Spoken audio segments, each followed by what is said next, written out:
They say don't come around here with your bling on. It could get ugly for a nigga like Klingons. Fuck you and your flag, I use that bitch to pee on. Type of shit we pee on with niggas that's peons. Used to roll blunts with my cousin from 6th straight. Used to shoot crap and sell crack like every day. Bottles of Hennessy looking out for my enemies. Never found Jesus, guess he wasn't a friend of me. Men lie, women lie, you know the rest. Money on my mind, on my grind, I'm puffing less. Hanging out with Warren, we on Douglas and Sawyer. He told me never trust a bitch and never lie to your lawyer. Said the red bone bitches is spoiled. The dark ones is royal. The white ones will spoil you, but ain't none of them loyal, Lord. I never heard more truth in a sentence, and still I tried fucking them all. Can you forgive me? Lord, forgive me for my brash delivery, but I remember vividly what these streets did to me. More nights stealing, less nights chilling. The more shots they hold, the better they feel it. Yeah, Lord, forgive me for my brash delivery, but I remember vividly what these streets did to me. More nights stealing, less nights chilling. The more shots they hold, the better they feel it. Yeah, Father, forgive me, but I'm talking my blood pops. I cannot forgive you for your life, it's a blood clot. Half a century still stuck on that needle. This is why I lie and tell the world I don't need you. Shit, I overcame my addiction to weed, bro. It's obvious you love dope more than me, though. 86 Regal creeping up, that's my cousin Nate. Kevin got an 87 Cuddy, so we celebrate. Jody got a Corvette, he took it off a customer. European face on that Chevy, cause I'm a hustler. Headed to the lake, summertime, that's all I know. Swerving a Suburban, curb it, then desert it. Flirting with this virgin nurse from West Suburban. She said she loved Durban, served me after her shift. It's lit, like the Sunday service. Sins of a father, now I'm addicted. Forgive me for my brash delivery, but I remember vividly what these streets did to me. More nights stealing, less nights chilling. The more shots they hold, the better they feel it. Yeah. Come on inside and get yourself something cool to drink. Hey, what's happening? What's happening? What's happening? Yes, indeed. Yes, indeed. Welcome back to another edition of Flipping Tables. I am your host. Lost in Translation podcast. Tonight is going to be a little something different. Tonight, we're going to turn it over to the one and only Mr. Jeff in the building. Yes, indeed. Wow. And we're going to turn it over to the one and only Mr. Beans.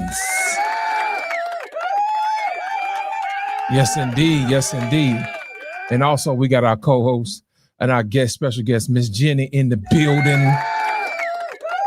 Yes, indeed. Yes, indeed. Yes, indeed. What's going on, Beans?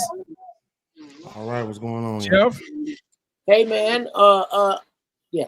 I'm going to turn it over to y'all, man. I'm going to let y'all drive this thing, man. Okay. Well, I'm going to begin and end with first I'm going to say thank y'all for having me. I'm really honored to do this. But I want to begin and end any podcast that I'm on with Beans by asking the audience and all of y'all to dog this nigga till he give me my music. I am tired of rocking to that funky like your grandpa feet intro. Man.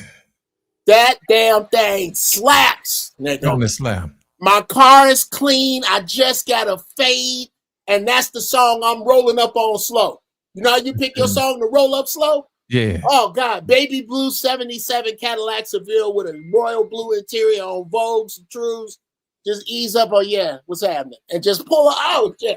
Yeah. That song is hot. And you won't let me give it to people to bless you. So I need everybody here in the chat. I'm going to cut this up. As a matter of fact, with your permission, Beans, I'm going to cut this clip up and put that track under it. So that I can dog you publicly for not giving me this shit, bro. What are you doing? This is unnecessary. Yes, sir. Oh, no, I think it is, sir. I think I will be the first positive troll in history. Yes.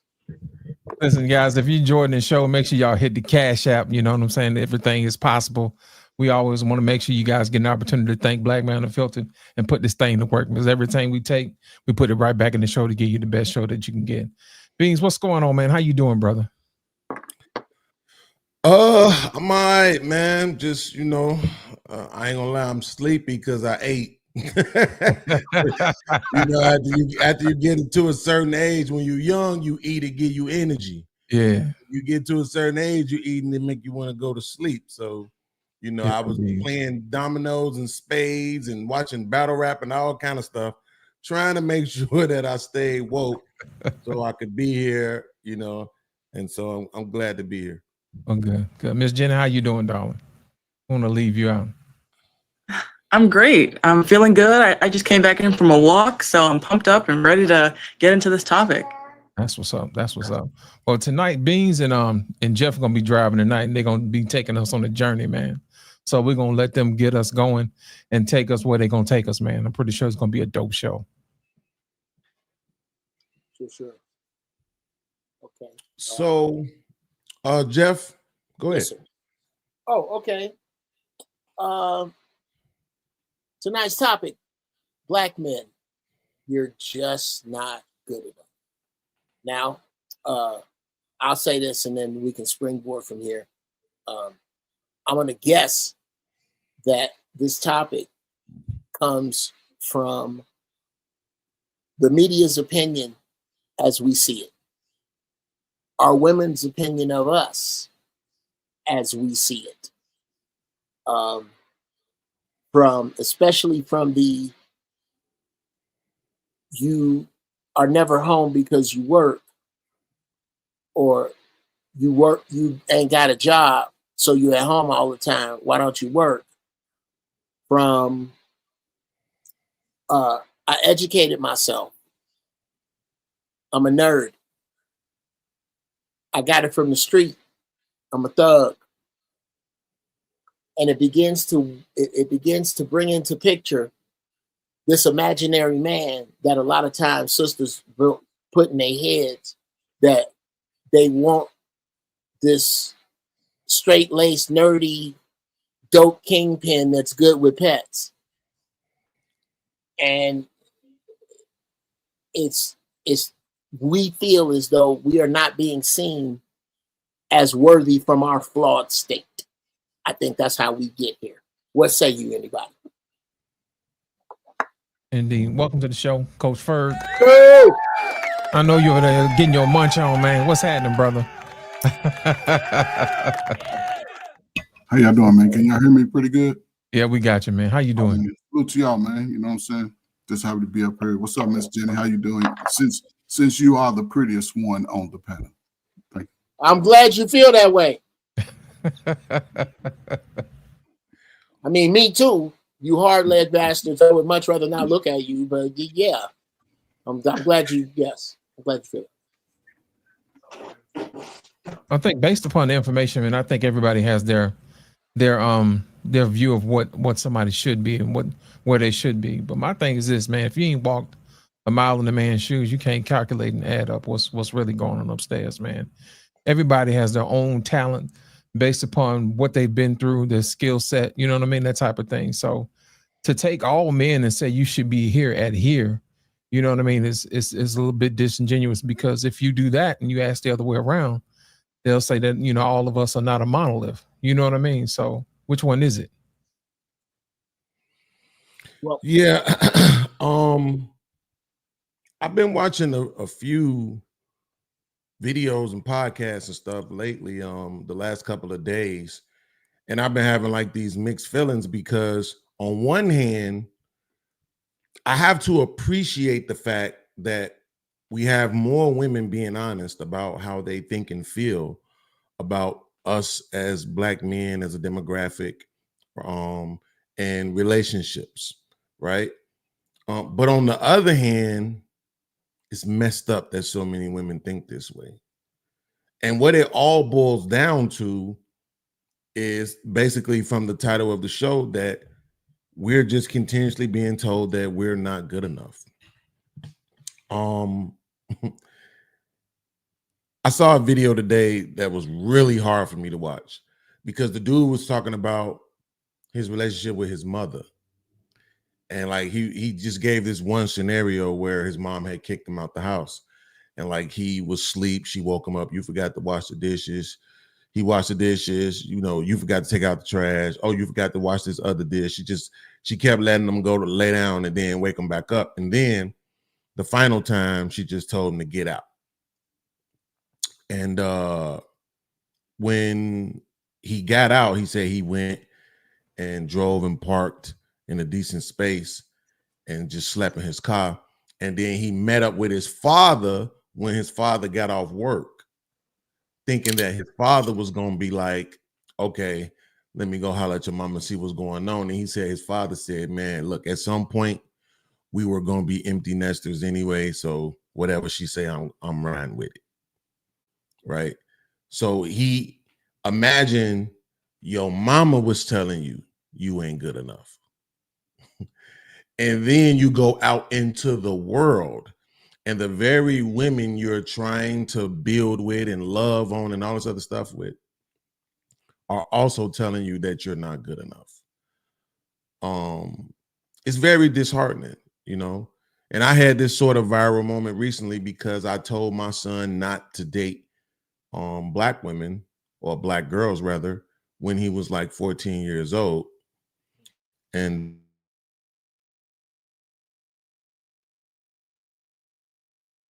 Hold on, B. I think he got froze, brother. Yeah, he froze up. Well, oh shit! Look who fell in here, Dr. R. Payne. What's happening? R. Payne, welcome to the show, brother. my internet was messing up.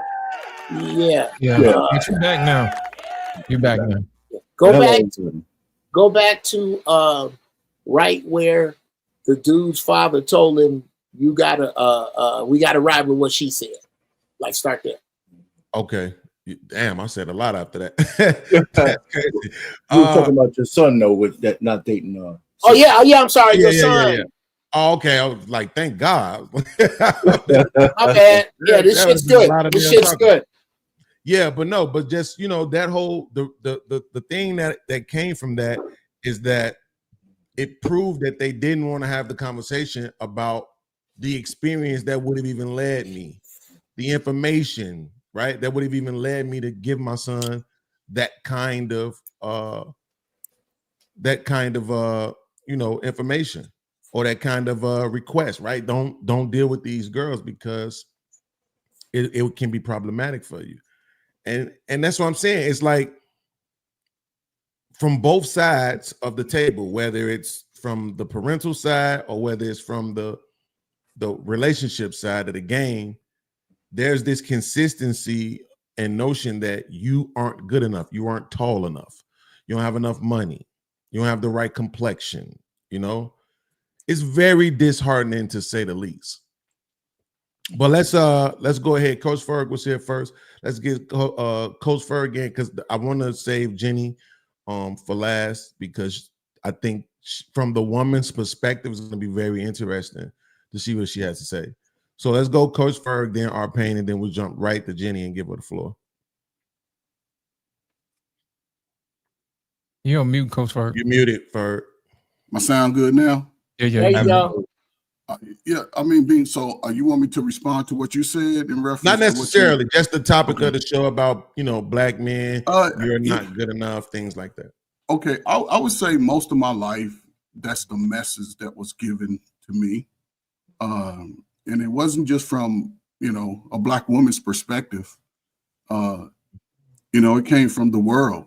And I sort of owned that for myself. And like, you know, I grew up in a house with 6 women. I have 5 sisters, some older sisters, some younger sisters. And my father was the craziest guy I knew, you know, but he was much respected in the community because he taught me how to work hard, be respectful to people. My mother talked to me about girls, and I had sisters. I saw dudes come over with flowers, and I was a kid.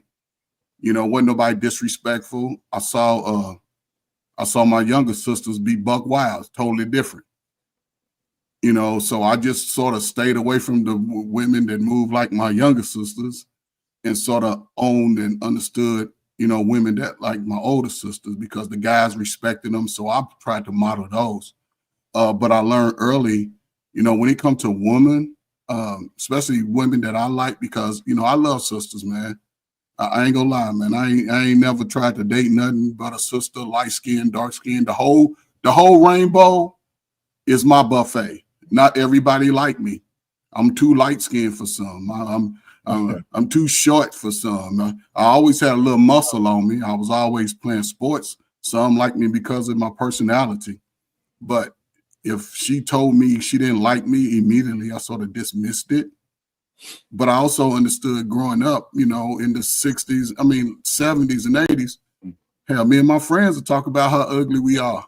So we sort of hardened each other's shell with that. And then when it came to women, if I was doing something, if I was talking crazy, you know, talking about she's doing this and she's putting pressure on me, guys that were sort of my age and circle, we would talk each other off the ledge. We would either say, man, leave her ass alone, or man, think about what you're doing. Maybe try this first, because we'll try to be solutions first. And then if that don't work, we done went through a whole season. We next summer, you still having these problems. At some point, man will be like, man, you got to be responsible for you and move on. Or, you know, brothers didn't sit around crying about it. But today, I mean, it's a different time, man. Both of y'all grew up in the same sort of chaos. And it's unfortunate because it brings, I think, you know, you're a good-spirited brother and you're just coming to that elevation age, which is right on time. But your destiny can be far beyond just American women. You can see the world right now because you opening up that whole worldly mind. And this, you straight, you got talent. You know what I'm saying? You done did some bullshit, but you still owning it. So you good, man. You right there, man. No doubt. You're on mute, Jeff. Thank you, guys. To co-sign what you just said, for I'm not through poking beans in the chest. You said your question was about purpose. Other week you had one and what it is. Well, I'm gonna be arrogant enough to tell you that I believe that your purpose is to reach a group of brothers that none of us can reach. There's a group of brothers that will hear the same thing from you, from us. It sounds like preaching from us. You have more credibility with them, and you're not stupid. You're developing your wisdom, and that's not a coincidence. Somebody gonna have to be the wise man in 2058. It's gonna be you. It might be you. Not talking to dudes. He gonna be talking to dudes we prefer. We got to try to give it to Beans what we can that he'll take, and then he got to give it down because it's a bunch of dudes. It's young dudes that listen to me, and then it's other ones. I'm just an old ass nigga. Well, okay, go fuck your mom's dog. Is what I say to those dudes. I don't concern myself with that. But they still need talking to. They go to your class. I believe that's your purpose. So give me the damn music and stop fucking around. All right. So how does anybody feel about the media and what they do to play into the black men are not enough narrative? Where have you seen it? Just example. Before you go into that, let me get my little soliloquy. Oh, I'm sorry. Yes, sir. I appreciate that. But listen, welcome to everybody tonight. Hey, Miss Jenny, it's always great to see you. You know what I'm saying? Blessings, blessings, blessings. Anyway, listen, one of the things I think YouTube has done for me is give me a chance to reflect, you know, through all the decades that I've been alive and talking to a lot of people. Usually I'm the oldest guy on the thing. And, you know, one of the things I'm thinking in reflection that I've always had a decent understanding of where I fit in the pecking order. You know, some people, you know, I never really had to be at the top of the pecking order. I just had to have the value that that was necessary for me just to be a part of the team. Sometimes I was in charge, sometimes I wasn't. And, you know, looking at the title of Black Men Not Enough, I had a 6'7". I went to Catholic school in high school, 6'7", dean of discipline, white Aryan race dude, looked me in the eye and asked me, "What do you want to be?" I said, "I want to be an engineer." And he looked at me and just laughed. He said, "Forget about that shit, man. Just go find a vocation and, you know, try to make the best out of your life." That's what he told me. This was in the 70s, you know, and I just, you know, I just looked at him, you know, and I just looked at him. I said, "What?" You know, I mean, I just, you know, I went to high school in 72. So anyway, I said to myself, you know what? No way. You know, my cousin was an engineer. I went to Buffalo, became an engineer. It taught me something, being, like I said, the spook who sat by the door. And a couple of things I was like most men, even in the baby boomer era, my house was filled with women, loved them all, but you couldn't talk to anybody. So one of the things I wanted to do is be around men. So when I went to college, I saw it when I joined the frat. There was brothers in the administration. There was brothers in grad school. There was brothers. They were reestablishing the chapter. They were from all across the country. And I learned a lot. Some were married. Some had kids. Some were dentists, cardiology. I mean, so I said, shit, I can learn a lot from these guys, just by being around. Now, so what I'm saying is I always had some value to myself. When it came to women, right, I was always middling. But that's not what I always targeted women who were just above my reach. And once I got rejected and I still was alive from one of the prettiest girls on the campus, I said, shit, man, this is fun. I could take that rejection. I always went for ladies above my ilk. And I mean, sometimes, I went for just people at my level, So the one thing I did when I went to college, I'm going to land it here, was saying I would never really be intimidated by a woman in terms of being able to approach her. That's the one thing, I would never want to do. I mean, I wasn't no Casanova, none of that shit. But for me to say hello to somebody and see what her reaction was, I wasn't going to let that be a problem, and just in real life, I took that into a lot of different areas. The leadership I learned in college, being the head of the frat, and all of that kind of stuff. Before I graduated, and I'm going to end it here, all the white fraternities on campus, they wanted me to be in charge of the whole Pan-Hellenic Council, not just the black frats, but the white frats. And I said, shit, man, I need to graduate. I need to get the hell out of here. But to this day, I wish maybe I should have took that job, but it was more important for me to finish my engineering degree. And that's what I did. So, I mean, so as far as, I think we are good enough. And we just need to tell men, no matter what they say on these airways, the social media, the plethora of black women who telling us that we ain't shit, somehow you're going to have to turn that off and say, you know what? What's my value to myself? And once you learn that, I think you should be able to move the way you need to move through life and not be judged by somebody else's thoughts on you, especially if you're doing good things. Especially if you're on your purpose. So I'll just land it there. I had a question for you, Dr. Payne. Where'd you go to school? What state did you go to school? Oh, New York, University of Buffalo. Okay. And you were born and raised in New York as well? Yeah, New York City. Yeah. Manhattan, Harlem, and then the Bronx. Yeah. Because I was, and I just knew this to be the truth in New York, or a truth in New York, like it was in Chicago when I grew up. Talking to women was almost on the level of a sport in Chicago. Like, dude, we going to this club, this party. How many numbers did you get? That was a goal. Mm-hmm. I don't know how it was in other places, but I know in the 80s, conquest was really, like, player conquest was really pushed in the 70s and 80s when I was coming up as a teenager and a youngster. Like being that dude that had a lot of girls, but the rule was the girls had to know it. The dudes that the dudes I used to hang with looked down on dudes that cheat. Real players don't cheat. Don't lay up and lie to her. If you got to lie to her, then you ain't supposed to be with her. But we were more conquest driven, and then from that, where sisters found us untrustworthy, because those are the things that we were taught. We were taught they were dispensable, and they were taught we were untrustworthy.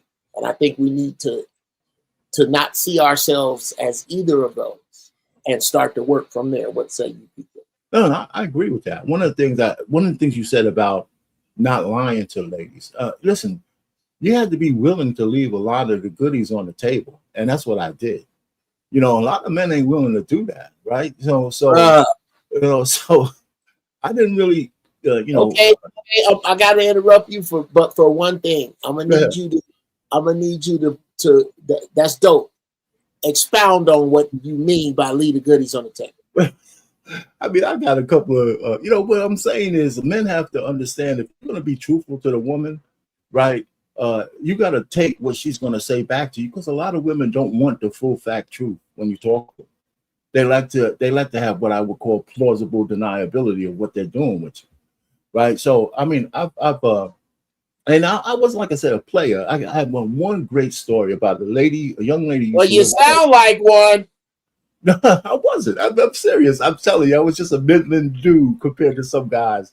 But this young lady across the street, I was 21 years old. She was 17, but she was already out there in the street. She had grown men coming to her house, but I lived across the street, and she liked me, and she was beautiful. I mean, she wasn't just good looking; she was just beautiful. But I told her, I can't mess with you.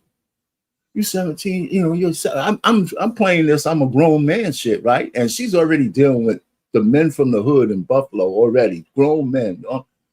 And so she really didn't like that. So I didn't do anything with her, but I saw her around 3 years later in a club. She had blossomed into this thing that was unbelievable. So I said, shit, now she's legal, right? So I went up there to try to talk to her. She acted like she didn't know me. You know what I'm saying? So I said, damn, maybe I should have bit the apple when, it was on the tree. So, I mean, but I was always one of those guys that say, listen, you know what? I don't want to leave bitter women behind. So if we can't deal on me letting you know what I want to do on that level, I said, okay, I'm going to miss out. I mean, I had a lady told me, listen, man, I want you to be truthful, but not that truthful. Damn. I swear I've had those experiences. That's why when I got married, I was still young, and I'm in landed here.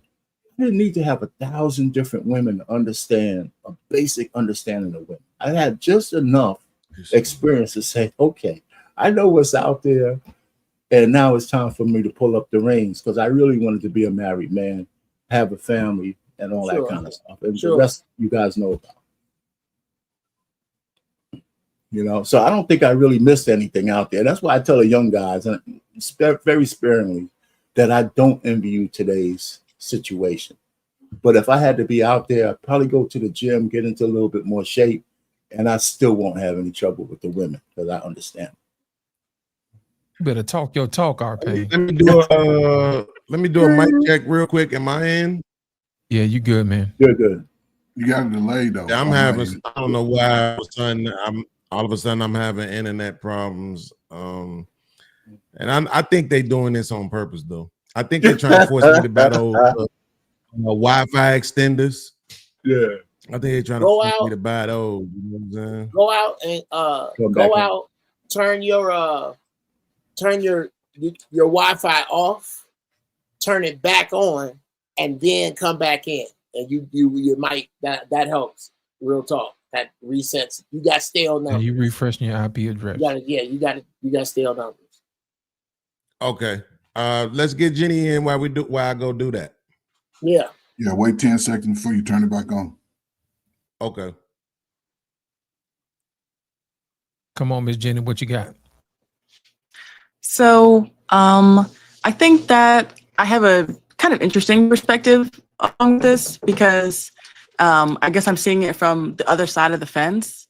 Since you guys are all saying that, not only are you guys Black men, but you prefer Black women. And I don't know, I guess for me, there was a long time where I didn't prefer Black men and I wasn't interested in a Black guy. But I ended up marrying a Black guy, which was very surprising to me.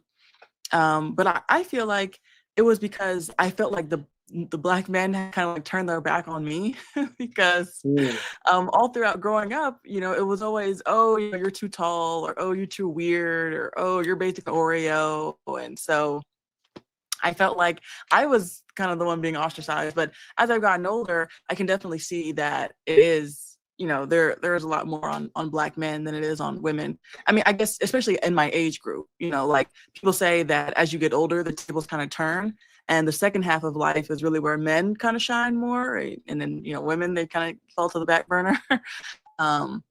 But yeah, I mean, this is something that I try to really be mindful about now, because now I have a Black man that I'm raising. And so I think that it's really unfortunate when I hear stories like the one that Beans led with about the boy, well, I guess the teenager or young man whose mother constantly was criticizing him and the dad didn't step to his defense. And I've heard similar stories like that where, it just seems like I have a friend of mine who his mom has been sabotaging his weight loss journey his whole life. And anytime that he would want to make positive, healthy changes or eat less or cut a certain food group like sugar or carbs or whatever, she'd be like, oh, you don't want to do that. Oh, no, you don't have to do that. Oh, no. They would go out to eat and at a fast food restaurant. And he would be like, oh, I'll take this. And she'll be like, oh, no, I'll get you this, this, and this. And it's just like, I don't understand. So I don't know. I think that subconsciously, maybe unknowingly, but maybe partially knowingly, that, Black women, we just kind of take Black for granted. I'm reading this book right now. Well, I'm listening to it. It's called The Boy Crisis, and it's very good. It's about males in general in the West, but they have little pieces that talk about Black men, and I look through it. I listen to it through the lens of having been married to a Black man and now raising a Black boy. And I think about how in our society it's seen that mothers are necessities while fathers are luxuries, and the way that society has shifted, it's very female oriented. And so a lot of males, a lot of young boys, they're coming up and they don't know where they fit in, because our society not that long ago was very muscle oriented, and now it's mind oriented. And it seems like society hasn't really caught up to how the economy shapes. And it's like, okay, we don't need as many coal miners and oil riggers. I guess we need more tech people and AI developers or whatever, so it's it's trying the book is trying to help parents navigate their sons through this landscape. And I heard a stat, which I thought was really interesting, that said that 93% of women would say that there is a fatherlessness crisis. And I'm like, well, who are these 93% of women? Because I'm sure a good portion of them are contributing to the fatherlessness crisis. But I guess I would just say, moreover, my perspective as a woman who has Black men that I care about deeply, that we should more. Oh, am I coming in clear? I feel like I froze up for a second. Okay. A little choppy, but it's a little choppy, but keep going. The audio is good. Oh, okay. Yeah, I definitely just feel like, we as Black women, we are definitely dropping the ball in the way that we perceive our Black men. Last thing is that I just saw this video yesterday where this Black woman, she posted on Threads, and she said that her boyfriend gave her an ultimatum and said that if she lost 60 pounds, that he would be official with her. And so she said, challenge accepted. And everybody in the comments was like, oh, you need to drop him. Oh, you need to leave him. Oh, he's trash. And it's just like, this guy, he was already getting what he wanted from her. He was getting no sexual access to her. And he told her, trying to be honest with her, like our parents saying, you can't be too honest with these women, that, if you were to lose 60 pounds, then I would be serious about you. I would actually take you seriously and we could be official. And she was liking all the comments that were saying to leave him. And it's like, he's trying to build something with you. He's trying to give you what you want, and you're going to let these other single women keep you single. And so I think that us as Black women, that we should try to take Black men more seriously, listen to what they say, and actually try to, build with them. I think it was last month on TikTok, there was trending, the war on the weight. and you know, um, and the black women, they were like, oh, you know, black men, they've always been criticizing us, and it's like black men don't even criticize black women's weight the way other races do. But yeah, I think that us as black women, we could do better in actually caring and looking after our black men. I think. Can I say one thing, Jeff? Sure. To what you said, Jenny, it's a whole show. Women are a necessity and men are a luxury. You could make a whole show out of talking about that. You know, that line just hit me. It just hit me. There's a lot of women, and there's a lot of women out there who believe. And that's probably right at the root of some of the issues that we have with parenting. Women actually think that men are just, you know, a luxury in the kid's life. Both men, both sons and daughters. That's a whole show right there. That's it. I'm just landing that. Well, yeah, great. And thanks, Arpain. One of us has smoked a lot of really good weed. And now I had a good question that was different from that one that you could have retained until I said my question. So in the interest of me not forgetting shit, I'm sorry, man. Me, sir. She was making a great point, and now I can't remember it. Damn it. As Jenny, let me compliment you, as you routinely do. You make a whole bunch of sense. You argue against you are the argument against, we don't like female opinion.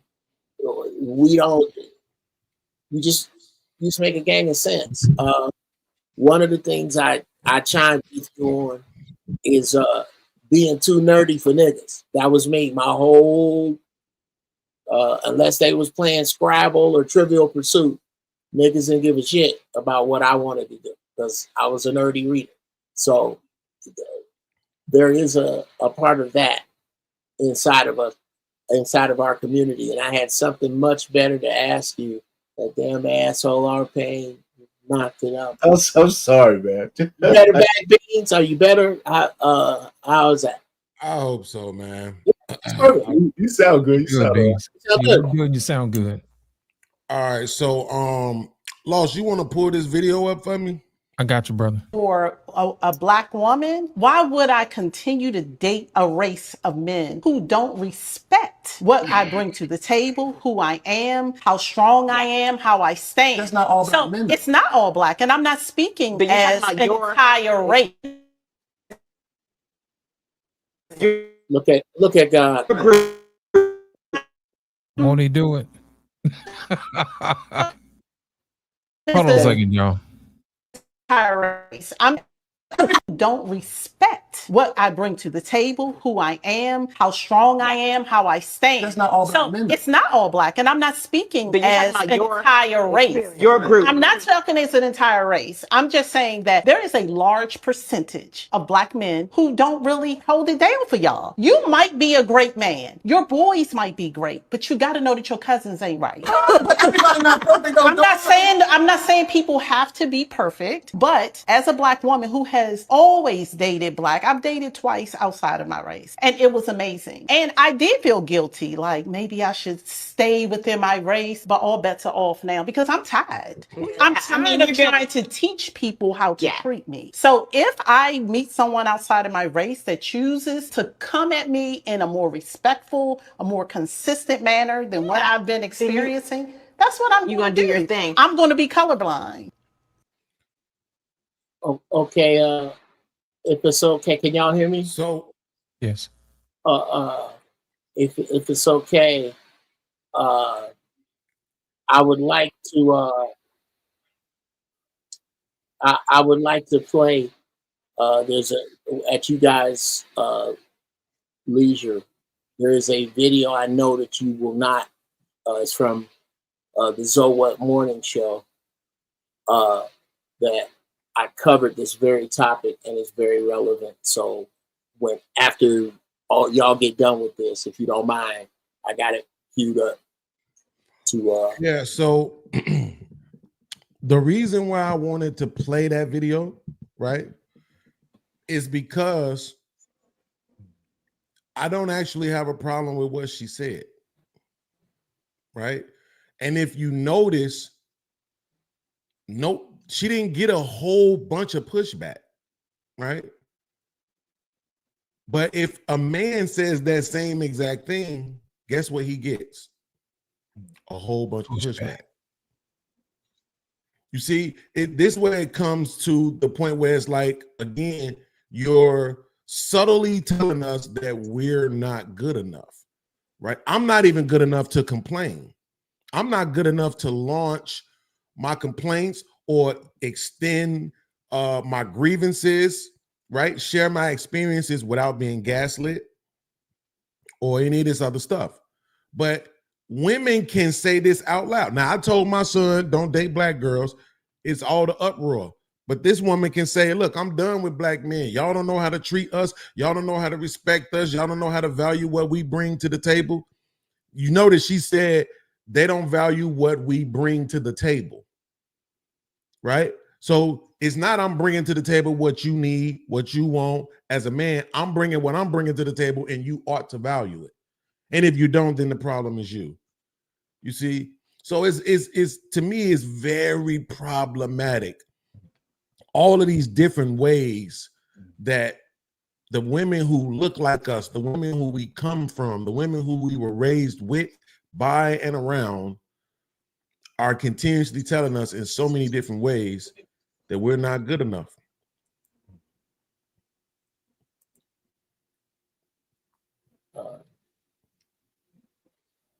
Okay. If y'all ready, I got this clip too. Let me know when you want to play. You got it ready, Jeff? I got you. All right.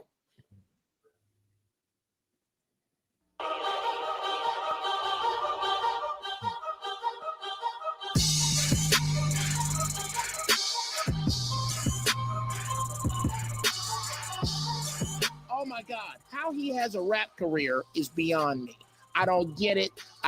And he takes his shirt off. Oh my God, he looks like 50 pounds of chewed Tootsie Rolls. All right. Now you are in white fashion. You know, white boys always leave the house like they're going to help somebody move. And defend the horrible hoes. There are some horrible people. And what you need to do is start policing your own.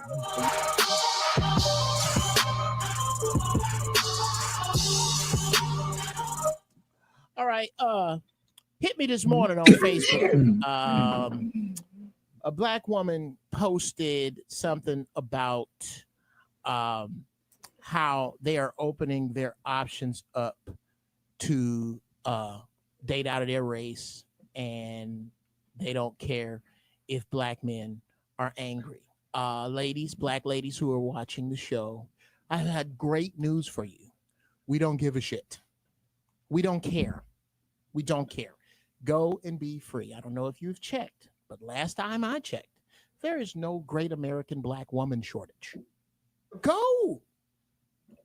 Other than the Nation of Islam, there are no brothers losing any sleep about who you screw. If the 8 out of 10 of you, we're tired of it. 8 out of 10 of you.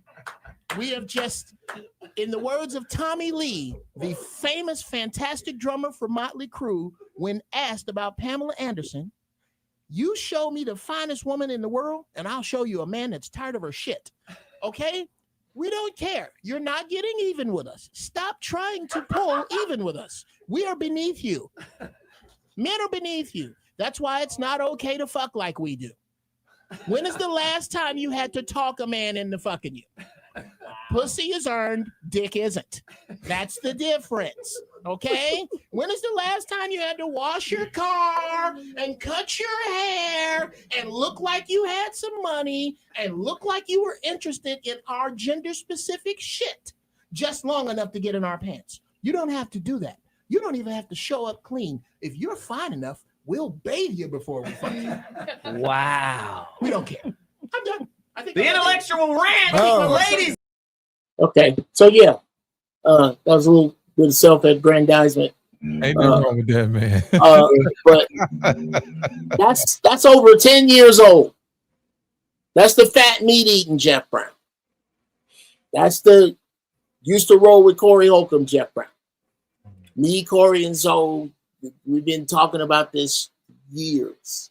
How Black women, and now it should be clear to you that this I'm gonna go date out of my race thing is fictitious. The white man knows right where you are. He put you there. They're not coming to save you. There's no Eastern European oil baron roaming the hoods of your neighborhood looking to take you and your kids out to eat and get your breaks done. That you're gonna have to deal with us. And in order to do that, you're gonna have to examine yourself. There's no boat coming. I don't know what choice you have, what options you think that you're employing. Outside of fetish, I don't think in droves, I'm not talking about happenstance, you work with, you happen to meet. There are no other dudes of other races dying to be treated like we are reporting that you are treating us. Do you know why? Because they're men too, and they believe us. You think they think we're lying on you?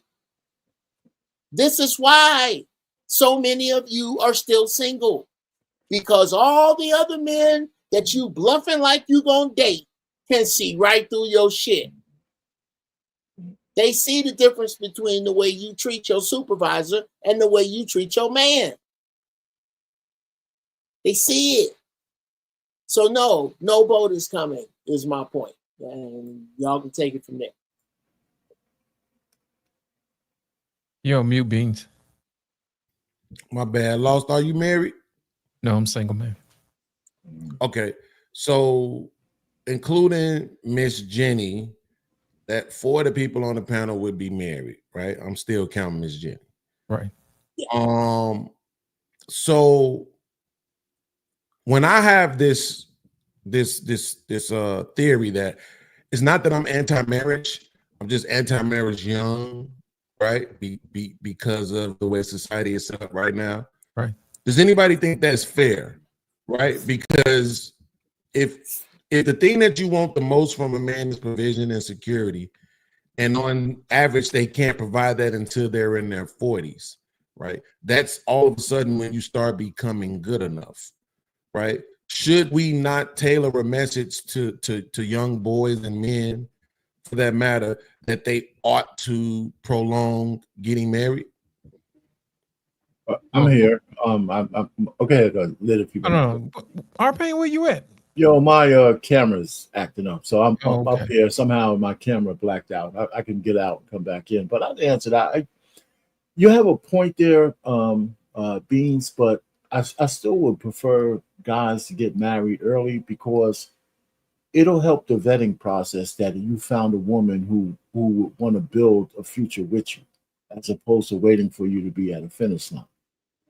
You know what I'm saying? So if you find a lady who's willing to marry you when you don't have it all, but you have a plan and you have a pathway to the future, I think you build a better bond than if you're 40 and she says, okay, this guy has the job, he has all these kind of things that I'm looking for, like some of the modern women are talking about today. What they're also telling you is that, you know, if you didn't have these provisions, I don't want to have nothing to do with you. You know, and so do they really want you or what you have? I mean, I had a girlfriend that told me when I was in college, I had a single room as a freshman, which was unheard of. And she actually looked at me in the eye and said, if you didn't have this room, you wouldn't get any of these goodies. Wow. Right? And she said that straight to me. And I looked at her and I just smiled. And we just passed the Doochie on the left-hand side and we just got busy. So she was my that was it. Yeah, I didn't say nothing else. I said, yeah, that was good. Yeah, but so what I'm saying is, but go ahead.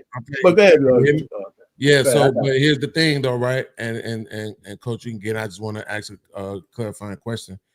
Not even clarifying, actually, it's a challenge to it because they're seeing that regardless to the age, right? Even if the woman gets with you young, right? It's based on her belief in your what's that word? Lost the translation. Your When plan or they think you're gonna do something. potential. Right. Potential.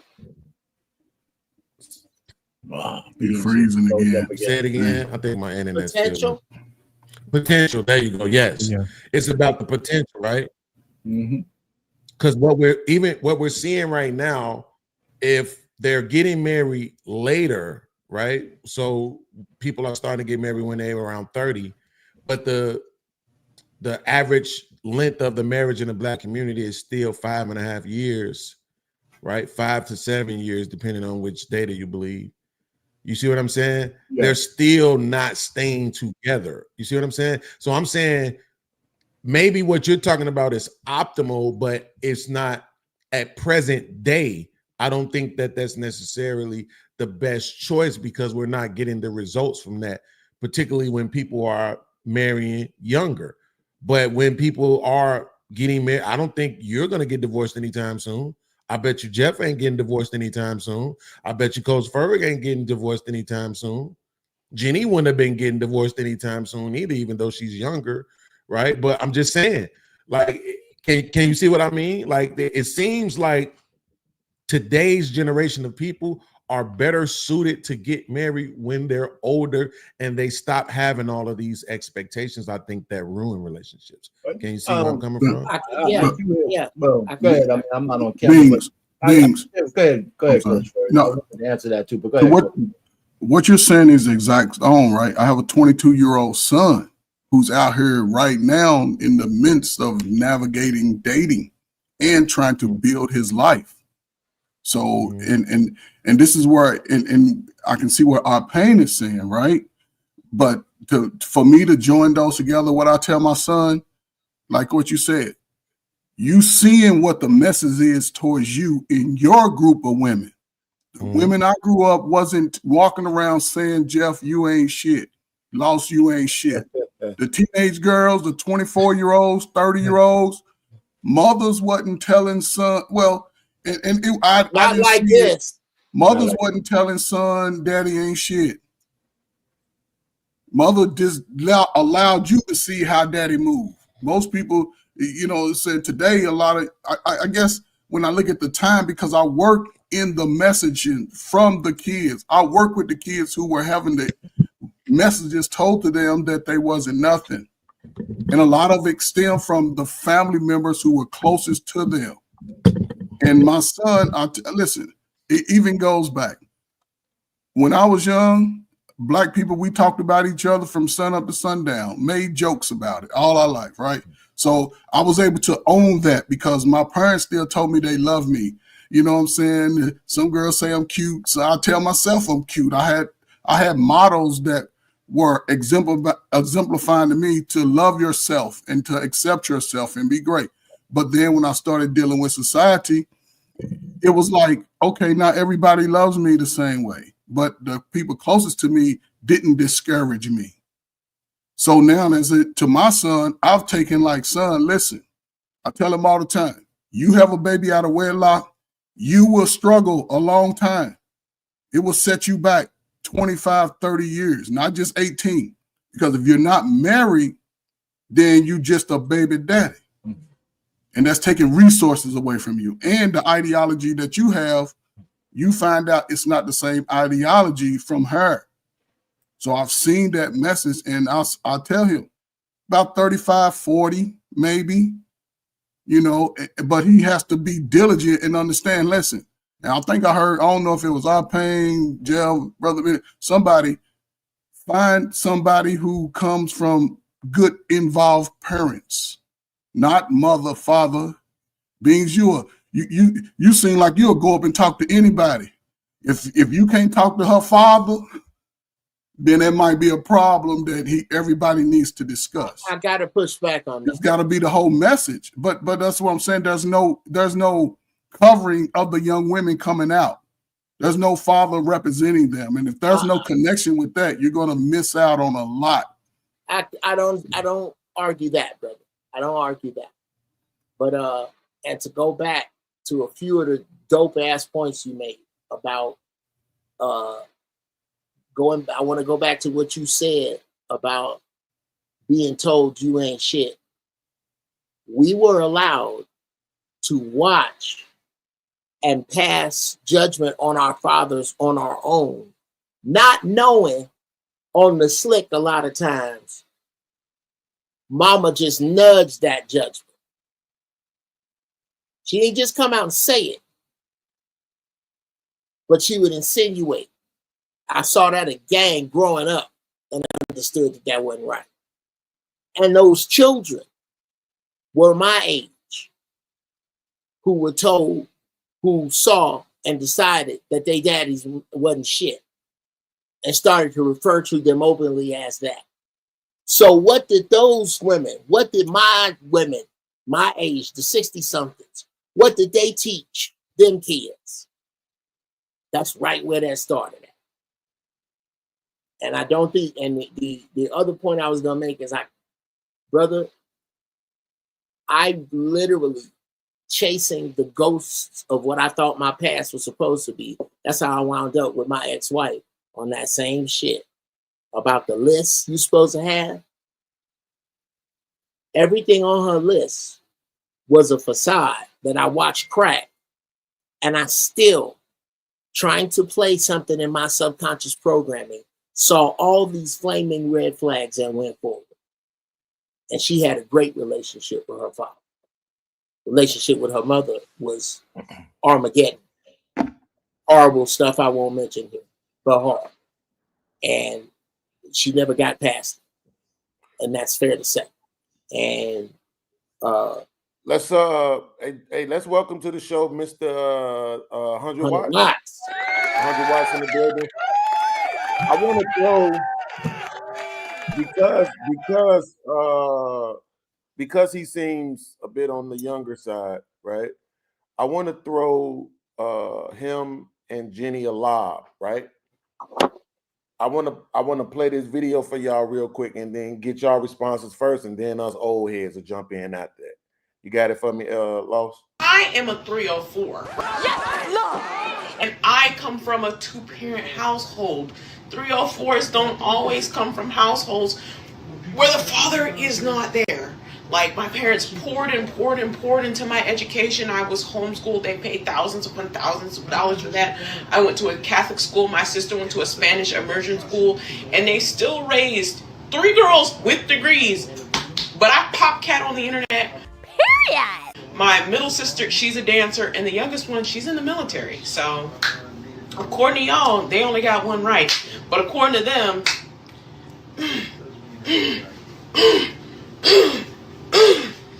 Cause not me and one of us got a boop boop boodoo. I need money, boop boop boodoo. I'm broke, boop boop boodoo. I'm struggling, boop boop boodoo. I need help. All right. So here's the question I want to lob to y'all. Do y'all think that we are overhyping the 2-parent household? And how is it possible that so many people are coming from these 2-parent households and still turning out to be 304s, habitually single parents, men and women I'm talking about here? 4 parents. That's how. You have to think of the 4 parents who parented those 2 parents. Well, I want to talk to the young people first. And okay, my bad. Yeah, okay. We could start with Jenny, and then we'll go to 100 Watts, and then those old people can jump in. So yeah, I mean, I think that Jeff is partially right. You know, it's the parents even before them, but I think that for one, you know, she's an exception, not the rule. If you know, you can't prevent everything in life. You know, so yeah, even though she's a 304, you know, she's a skeezer, that doesn't mean that the 2-parent household, you know, is just down the drain and that, oh, it doesn't work. And it's like, if you want to hedge your bets, then a 2-parent household is still, statistically speaking, a better chance. So there's that. You know, there's always anomalies, there's always exceptions. And then secondly, parents do not parent on islands. Parents, they have to parent in the society in which they're raising their children, and our society is completely degenerate and perverted. And so her parents could have been decent, her parents could have been idiots. However, our society is degenerate, and even though she said they're homeschooled, I plan on homeschooling my son, but you just can't. And then the very last thing, so it's like, one, the two parent, she's an anomaly. Two, you can't, it's nurture over, it's nature including nurture. And then lastly, everyone's an individual. People are just going to do what they would do. It doesn't matter necessarily about all these different factors. If you want to do bad, you're going to do bad. So I think those are the three main things that are in play here.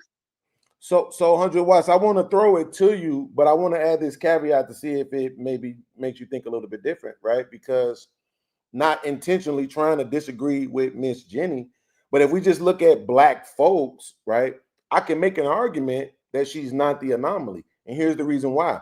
Because the majority of us in our community come from single mother homes, right? So if we talk about the majority of us that come from single mother homes, and then we look at those who are coming from the two-parent homes, but we look at the percentage of us that are still single,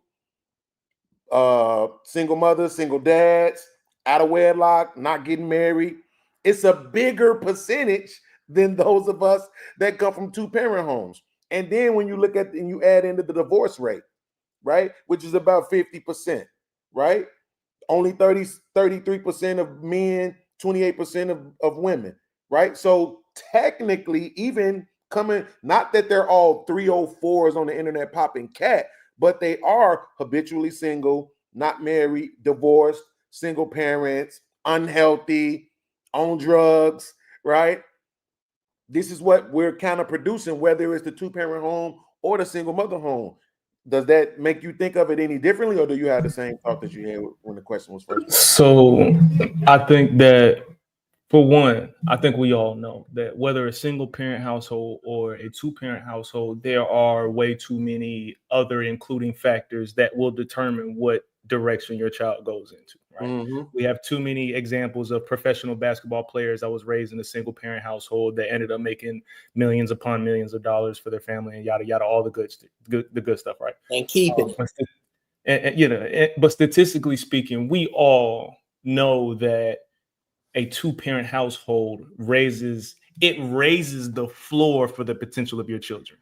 If it does nothing else, it at least raises the floor for your children, right? Their rock bottom is going to be completely different than the rock bottom of a single mom who's on drugs, who's in and out of jail, in and out of foster care. Like, that rock bottom looks completely different. That's not to say that the child of a two-parent household can't hit the same rock bottom.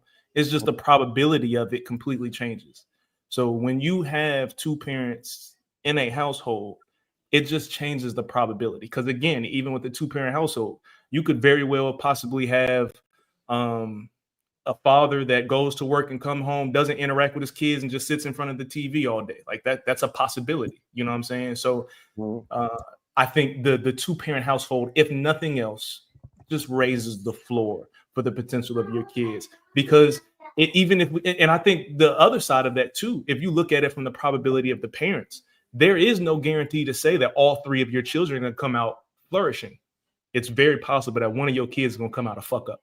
You have 3 or 4 kids. It's very well possible that one of them's going to be a fuck up, just based on the nature of humans. It's just simply based on the nature of humans. Somebody's gonna be a fuck up in your house. Somebody going to jail. Is it going to be one of your kids, or is it going to be your husband? It's just a matter of who's going to fuck up. All right, old timers, what we got to say?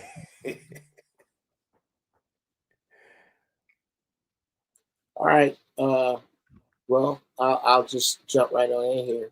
But first, if you don't mind, can you give me an age range of you, Sister Jenny?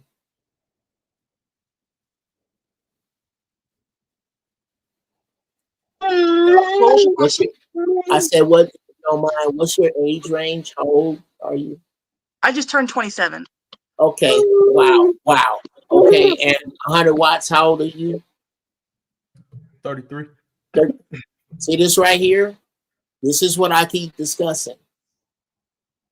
Hate to thrust it upon you, but you are the wise old black people of the future. With this shit that's about to go down, and this is where I don't know how we don't have this conversation, how we can't have this part of the conversation now. There's about to be a grand culling to where Mr. Jones is going to have to opt to not take care of other grown black women, as in do their bidding. Nothing sexual. The money they make come in the house and you in charge of it on some shit like that. Excuse me, I'm in cuss in front of your baby. It's about to move that way. A lot of this that we complain about just isn't going to make it. With everything, with every crutch that's been taken away. Welfare gone. Medicaid gone. It's going to come down to the people who can really sustain themselves. The people who can't, who are lacking, are going to come to the areas where they're lacking that can help them. Those people that make some damn sense out of that is going to be a tribe. And this marriage it's going to fall to the left. And I hate to be so fatalist, but I think we need to try to wrap our brains around that. Well, it's hard for me to look at monogamy and going forward with the plan that they are purposely destroying that was backwards. That thing we thought of as marriage and the homes, can we see that the system is purposely eating that? This next thing for us, I think, resembles what I just said, and I'll yield the floor. You know, I'm gonna go back and answer Bean's question earlier. I want to hit 2 points. You said, how is it possible that you can get a 304 from a two-parent household? I like to use context clues. You know what I'm saying? I'm like Jeff, I'm a tesseract thinker. Give me something one time, I listen to it one time, and I'll tell you exactly how it happens. She said she had 3 sisters, right? And we already know girls are more expensive, right? So they had a mother and a father. I assure you, both of them had to work, okay? So in that particular situation, both parents were away from the home. So that means those girls didn't get something poured into them like they should have. You see what I'm saying? If I'm thinking what I'm thinking, you know what I mean? If he put them through school, he took care of 2 girls or whatever, and then on top of that, those girls have never been told that they've probably been loved or cared for, anything like that. That's what peer pressure comes in. So what happens is, if the rest of the world is jacked up and you leave your daughter out there, like most of these women leave their sons out here, they'll be introduced like the boys are introduced to gangs. Or in this case, women will be introduced to 304 culture, because they'll start hanging around other little girls, listen to Yeah Glow, you know what I'm saying? And they'll start picking up a lot of bad habits. And if their mother and father's not there to check them, then they're going to feel accepted in a place where they probably shouldn't feel accepted. You see what I'm saying? So that is how you can actually get a 304 from a two-parent household. It's put it like this. It's not uncommon for that to happen, but it does happen. You know, when you have a lot of people working in the household and you leave kids up to themselves to love themselves and to raise themselves, that's what happens.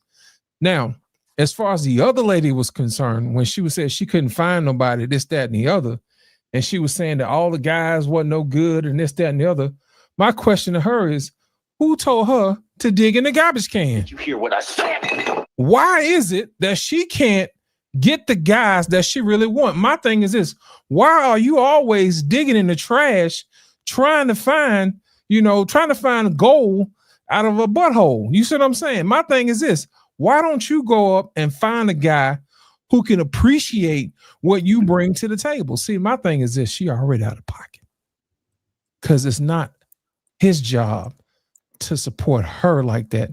It's her job to bring out the best that's in him. It's her job to speak to the king in him and not the other way around. And that's the main reason why she's single, because she don't know how to talk to folks. That's her problem. And I think that is the main issue. We got people out of pocket doing things that they shouldn't be doing. If you go back and you look at that, all she did was talk down to the guys she could talk down to. But I assure you, she couldn't talk down to the brothers who can tell her about herself. You see what I'm saying? The guys who make more money, the guys who are more better shape, the guys who have more selection of women. Those men right there, she don't count because she knows she doesn't qualify for those guys. So it's easier for her to shoot fish in a barrel at guys who ain't got nothing going on for themselves. See, that's the disingenuous end of the conversation, that we don't call people out on their BS. My thing is this: if you're so great, then why won't you get the guy who appreciate who you are and what you allegedly bring to the table? You know what I'm saying? Most of the time, these people don't know how to speak to the king and the man. And I think that's the main reason why the king never shows up. Let me share this with y'all. I don't know if anybody else want to respond, but I want to share this with you. I did some quick research, right?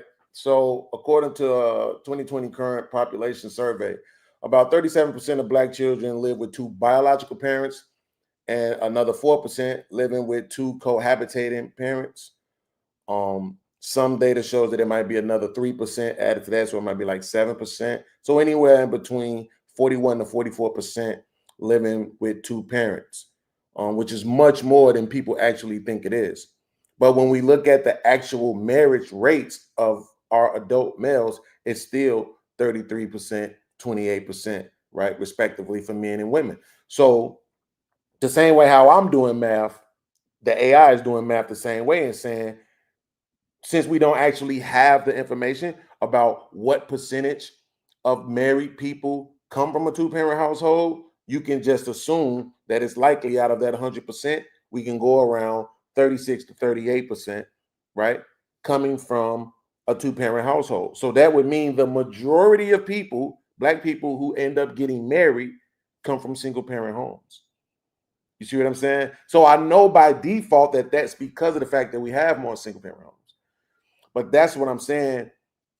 I'm not even arguing against marriage. Again, I'm just saying, are we overinflating it? If they're not, marriages aren't lasting.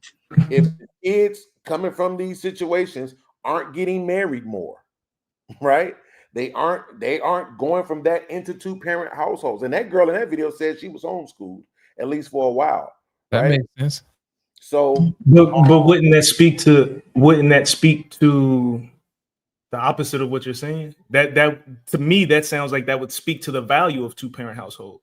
Because if a majority of people that are getting married are coming from single-parent households, and a majority of people that are getting divorced are single-parent households, that would then, to me, mean that the majority of marriages that stay together could possibly be the majority of people that come from two-parent households. Well, but that would be a maybe my brain is registering it different. Because we don't have any data at all to back that up, right? But we have data to show why marriages last and end, right? And usually that's not a data point for it. Not that I don't understand why you would think it, right? But what we tend to see is they make more money, the relationships last longer. They make less money, relationships end faster, right? She's more degreed, relationships end faster if he's not degreed or doesn't make as much money as she does. If she's not degreed and he makes more money, relationships tend to last longer, right? We have like all of those kind of data points. But what I'm showing you is that the people coming from the two-parent, and I'm talking about 2025, right? Coming from two-parent households in 2025 aren't getting married any more than people coming from a rate perspective, aren't getting married any more than people coming from single-parent homes, right? So are we overselling this because we're trying to convince women that they need us, right? That's what I'm saying. I'm not talking about what's best. I'm saying look at where we are today as a people. That's what we don't do, especially us older folks. We don't do a lot of times. We try to raise our kids in the world we grew up in, but it's a new world out You understand? Can, I think that I got you. before you go, let me just say this, because Beans, I think you're right. I think you're right from the standpoint of the statistics you're talking about in the modern era.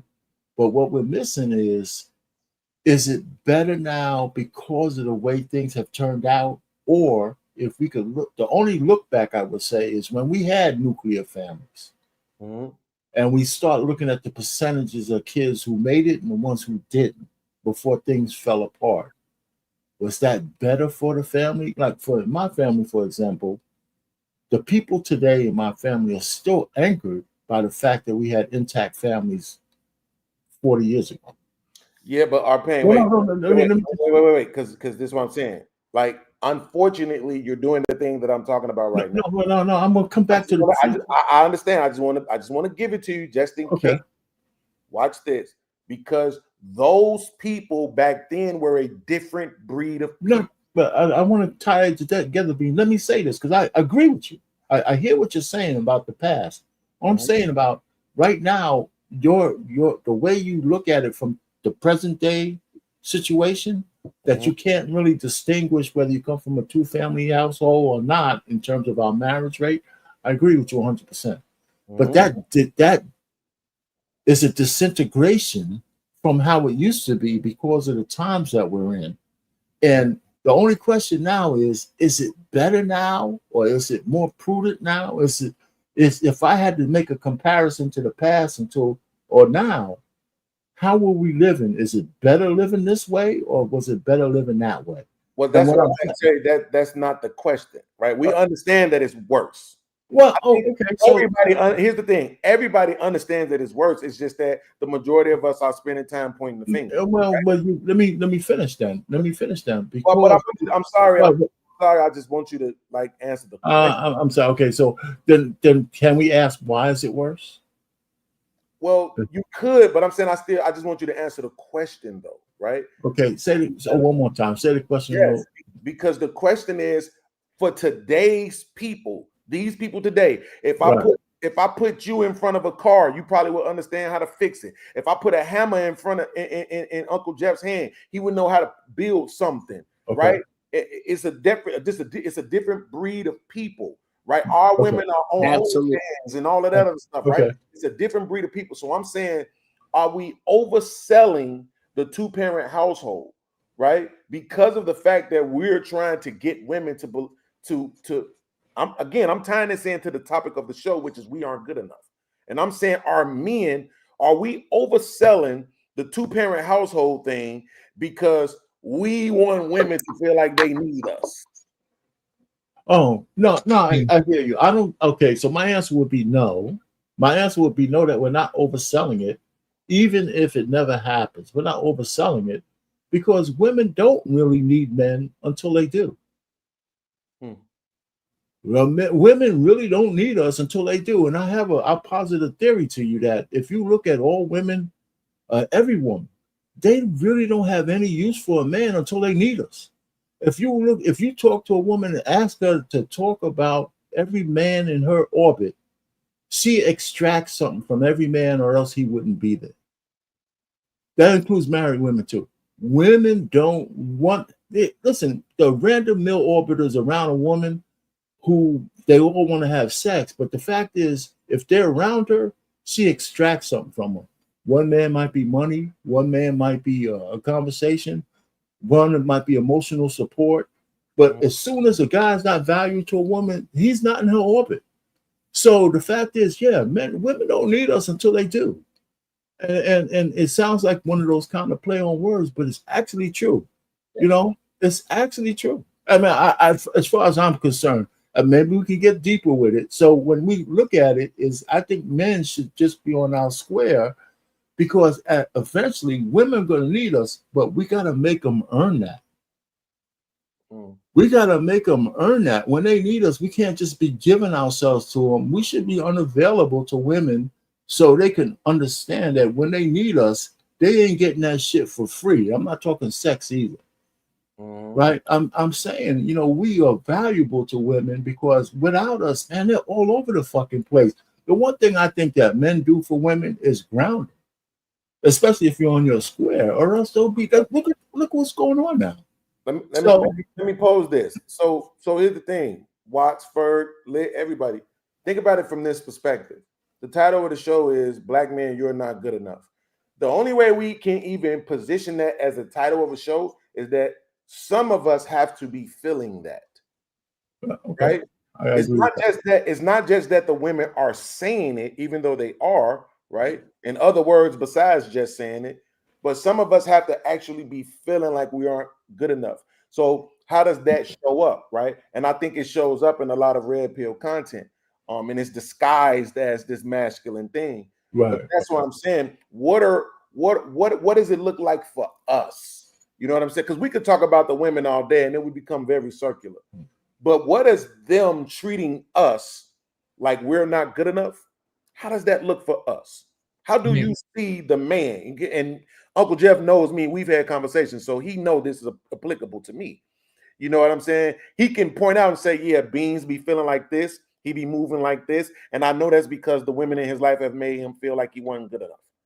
You see what I'm saying? So what does that look like? And I would like to throw it to 100 Watts. You know why? Because he's younger. Yes, because I want to know if he can see it. Are you seeing it amongst the younger crowd where they feel like they aren't good enough? And if so, how is that showing up? I would say that I know the younger crowd is feeling it because I've been working on it. You know what I'm saying? Like I've been, my lady and I have we working on, you know, communicating with each other, like speaking out loud the shit that what we got going on. Because there are times where I do feel like she does not appreciate what it is that I bring into these four walls. And whenever I feel like that is the case, I need to make sure that I say something. I feel like you don't appreciate what it is that I do around here. Then when you get that, what you mean? Whoa, calm down. Like it is real. It happens. And I think that it happens because people just as a whole get comfortable. When you are good at doing when you're a man and you stand on your square and you do good at doing your job, the woman that's in your life is going to get comfortable and start expecting you to do your job because you're good at your job.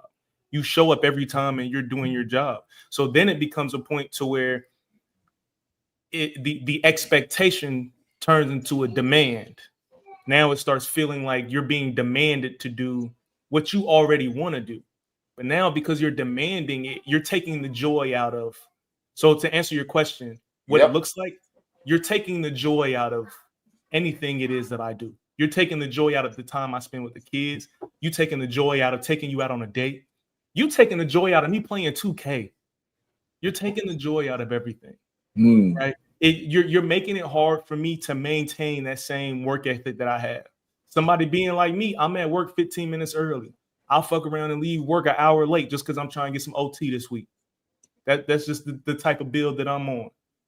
And once I start feeling like you're not appreciating it, man, I don't even feel like going to work today. I'm a fool around and call out. I don't even really feel like dealing with nothing. Like once you start feeling like you're not appreciated, it takes the joy and energy out of everything it is that you do, out of everything, even the things that you actually enjoy separately from that person or that relationship. You don't even want to do those kind of things anymore. And I think that's how that shows up. Beans, I want to answer your question, man, before we go down another rabbit hole. The question you said earlier, that those people who are single are now coming together for marriage and their marriages are failing, right? I'm gonna tell you why. Okay, when you have a history of families who have been a long time since everybody's been married, people have forgotten how to be married. I'll give you an example. Let's say everybody who gets married is supposed to become candlestick makers. Okay, say for instance, 100 Watts comes from a family of butchers. His wife comes from a family of bakers, and they get together and she don't appreciate what he brings to the table because it doesn't look like something that she's been working on her whole life. So she doesn't value what he says. You see what I'm saying? So when they do come together and they try to do marriage, he doesn't know what it takes to be a candlestick maker. She doesn't know what it takes to be a candlestick maker, but being a candlestick maker is what's going to make this thing work. That's how marriage is. If you don't come from a family who's practiced being candlestick makers, When you get with somebody whose values don't line up with yours, then you don't appreciate each other. You don't know the rules of the game. You know what I'm saying? I'll give you an example. Say, for instance, when people get married, they say you get something old, something new, something borrowed, something blue. If it's been somebody who ain't been married in a while, they don't tell you stuff like that. Those are little itty bitty pieces of tradition that gets left out of marriage over time. Sometimes people get married without going to counseling. Sometimes people get married without vetting these other people's family. They try to mix all this stuff up and then put it in a pot and call it candlestick when it's really not. You got a bunch of dough and meat in a bucket, and it don't look like candles. So I think that's the main reason why you see a whole lot of people who come from single parent families who go out there and they try marriage, and then it winds up failing because they come from a history of people not sticking together. And when it gets hard, they leave. But if you come from a bunch of people who have always been together, who have stayed married no matter what, they can have something to glean from and say, hey, look, when your marriage is on the rocks, how do you navigate that? And they have a reservoir to pull from. But if your reservoir that you pull from comes from a bunch of people who've always been single and people who've always been broken, who don't know how to stay together, then of course your marriage is going to fail because you don't have any information to draw from. So Beans, to speak to what you're saying, that is absolutely correct. And that's exactly what you're seeing today. You're seeing a bunch of people coming from broken spots, trying to try marriage, and it's not working because they don't have the experience to stay together. If I may, and I definitely want to co-sign a lot of what you just said. Under Watts, you look like a regular size Cat Williams. Like if he was like man size, if Cat Williams grew. Anybody else see? You look like a regular size Cat Williams. I know Cat Williams. That's my nigga. You look like a regular size Cat Williams. Now you can't unsee it. If I could, I really would like to offer this free advice, and you can tell me to get the fuck on and stay out your business, worth $1 million or nothing. I would suggest that those things that you told to me, there are 2 letters that I want you and your wife to write and put in the mail. How you feeling? And you ain't got to sugarcoat it, but you ain't got to be funky. Write it in love. This is the girl you fell in love with. I want you to remember that. Write how you feeling in love. That way, nothing you can be misconstrued as. There's no subtext. There's no, unless you write snide or funky, it's not snide or funky. It's not misunderstood. It is exactly what you meant. And demand that she don't talk to you about that. That she do the same thing. Please, just write me how you feeling. And we gonna mail these at the same time.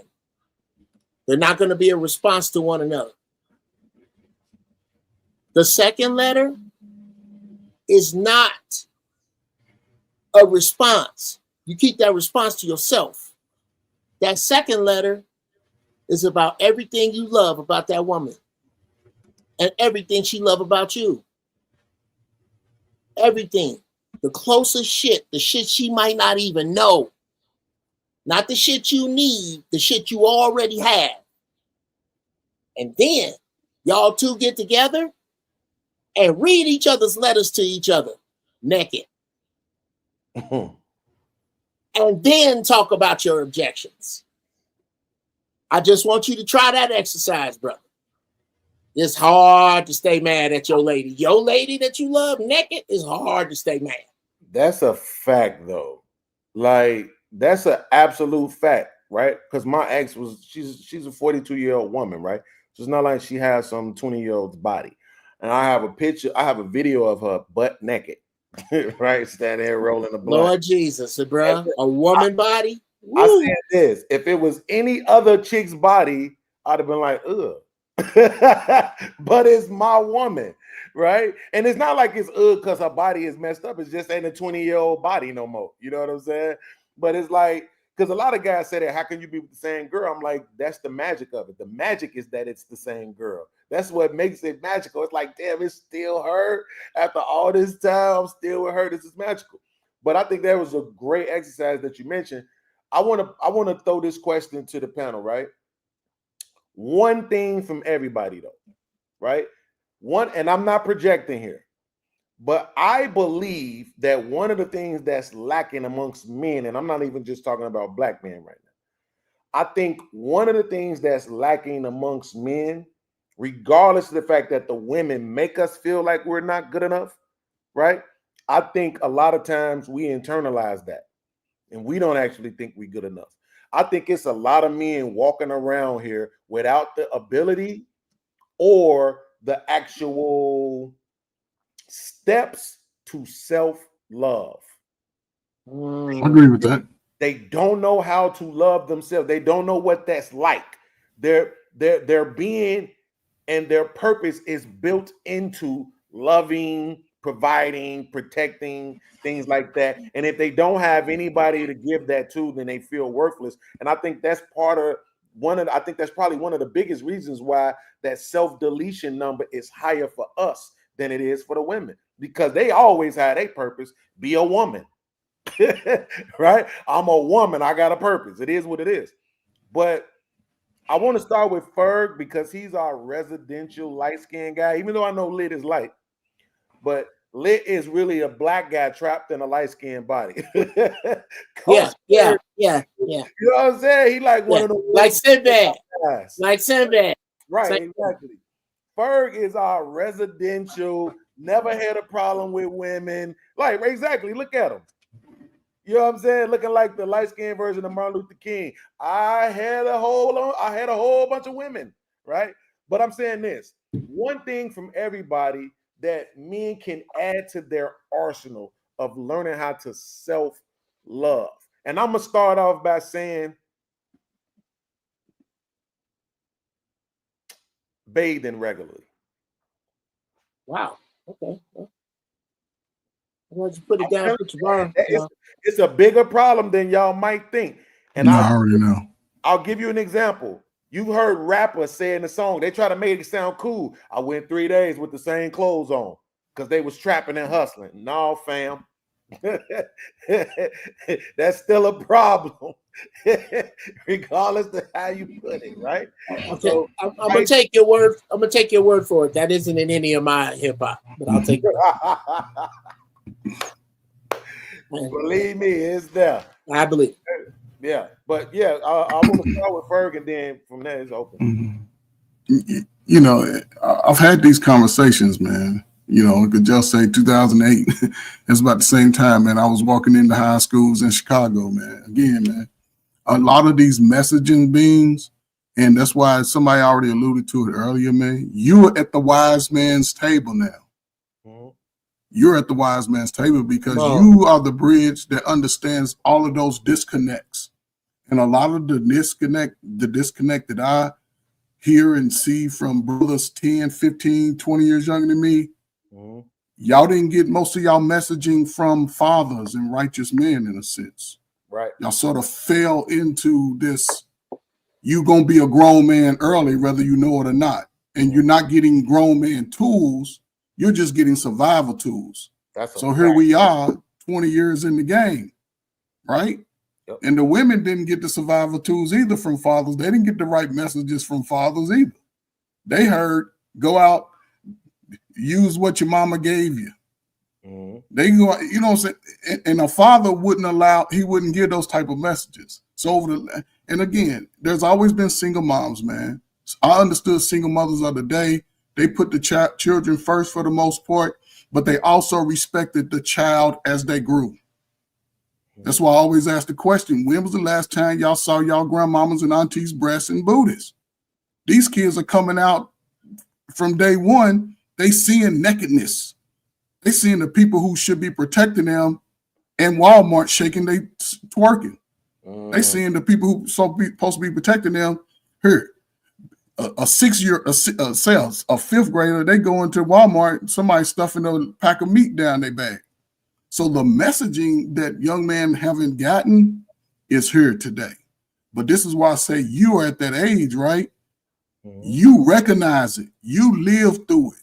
Now you're finding like, oh, I am worth something more. Just like a woman say, when they get 40, they wake up, you're waking up, and you can save half them dudes behind you. Like, nope, we ain't gonna move from a defeater's mindset. You understand your worth early, and the fact the way you charismatic with it, they have to hear the truth about it. And that's what I'm saying. Ain't no more Keith Sweat songs being played. Ain't no more of that. Keith Sweat, all them love songs are over. But the messaging has to be righteous, and you sort of, you know what I'm saying? That's why I say, get out your own way, bro. You right there. Just go do it so they can get the messaging. Like you say, you got a son. You want him to be successful, and you want him to bypass the BS that you experience. But the only way he can get that, you have to show him and tell him, and he'll have to learn some of it by the women that he interact with. So, I got to piggyback. Anytime there's opportunity to kick Beans in the face about No, this. we're not doing that. The question was about Beans. Yes, the question is about, we only got 20 minutes left in the show, y'all. So let's not make it about Beans. Let's make it about a messaging for the brothers who may watch this, the shorts that Black Man gonna make out of this. Let's give them something powerful to give to the viewers, man. What can we tell these brothers that's out here that's feeling like they not good enough? What can they do? We know somebody gonna tell them to go to the gym, Jeff. But I know Uncle Jeff got something deeper than that. Absolutely. Uncle Jeff got some spiritual stuff, right? Some quotes or something they can say to themselves, some stuff they can listen to or read before they go to bed. You know, that type of stuff, y'all. Okay. Number one, those of you, and there's a call on you, young man. You need to find wise men just a little bit older than you that you can't out talk, like this one above me. See, still kicked you in the teeth.